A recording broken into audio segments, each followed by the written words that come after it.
Olá, sou o professor Manuel Neves e estou aqui para apresentar o Prevê de Literatura. Temos um texto aqui, não verbal, o que exatamente torna os lares de hoje tão diferentes, tão atraentes. Eu vou comentar o texto a partir do comando da questão. Richard Hamilton é um cidadão inglês, um artista da década de 1940, que fez essa colagem aqui. No comando eu tenho: o que torna os lares de hoje tão diferentes, tão atraentes do inglês Richard Hamilton é considerada precursora do movimento de arte contemporânea denominado pop art. Na obra em questão, então vou marcar aqui a alternativa que traz a essência ou a principal característica do movimento da pop art. Sabidamente, a pop art é um movimento localizado nos anos 1950 nos Estados Unidos. Na década de 1940, com o expressionismo abstrato, a dianteira da arte passa da Europa para os Estados Unidos. O triunfo econômico e principalmente político dos anos 1940, do final da Segunda Guerra Mundial, tá, desloca o eixo da arte da Europa para os Estados Unidos. A pop art valoriza o mundo do consumo. É isso que a gente tem na imagem do senhor Richard Hamilton. Vejamos aqui. Eu tenho nitidamente uma colagem. Eu tenho uma sala de estar burguesa, que é de 56. Tem uma sala de estar com uma colagem de vários elementos. Da ideia de sala, existe uma mesa de centro, existem sofás e dá para ver um reprodutor de som aqui embaixo, uma moça que lembra uma pin-up, ela está com os seios à mostra, uma televisão, uma outra pin-up dentro da televisão.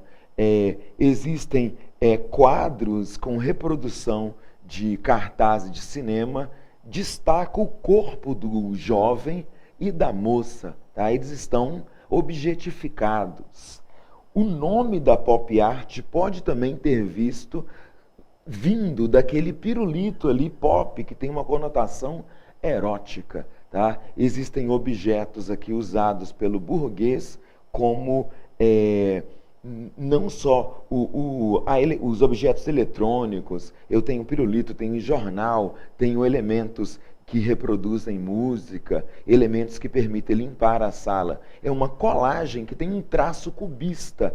Quem pela primeira vez faz um sintetismo de formas ou a colagem na arte é o cubismo. Eu tenho uma exaltação, um questionamento do que seria a arte no século XX e ainda do limite entre o consumo e a arte. Esses são os traços mais relevantes da obra do Richard Hamilton, que é precursora, que é uma espécie de pré-pop art. Tem aqui as principais características, evidentemente, da pop art. Então, na letra A, exaltação exacerbada, ilimitada e absurda, cujo objetivo é anular a realidade intrínseca do objeto. Há uma exaltação do objeto, mas do objeto de consumo.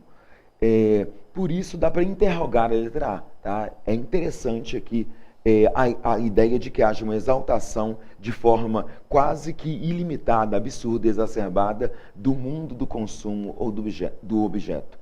A letra A é razoável. Síntese de formas. Há uma síntese de formas. É uma colagem que visa a construção de uma estética primitivista, primitiva e nacional. O primitivismo é a valorização dos elementos não europeus, africanos e indígenas. Não há elementos africanos e indígenas no quadro do Hamilton. Na letra C, utilização de objetos do cotidiano. Sim, há objetos do cotidiano burguês, do cotidiano urbano, que tornam a obra de abrangência regional. Não há um caráter regional. Regional seria algo situado fora dos grandes centros. Nas três primeiras alternativas, eu tenho a letra A como uma leitura bastante boa, uma leitura boa do quadro do Richard Hamilton. Na letra D, eu tenho encenação da crise da arte no século XX e a massificação da cultura capitalista.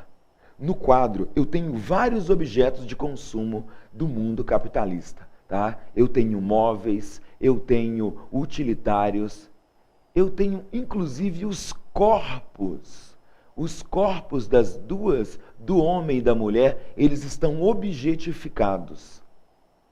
Nesse sentido, a letra D é bastante interessante.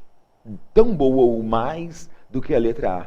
Crise da arte do século XX. Depois do expressionismo abstrato, vai haver uma crise na representação. Tá? Na verdade, recuando um pouco, até as vanguardas europeias, o ready-made, tá? E ainda o found object, o dadaísmo questiona os limites entre o que seria e o que não seria arte.